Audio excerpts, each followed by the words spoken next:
Hello everyone. Today we talk about how to fix the app of WPS app. We go to settings,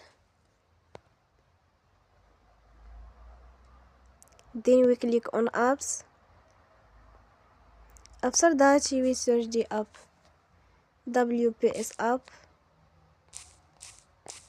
and we click the wheel on for stop. After that we go to storage, then we click on clear cache.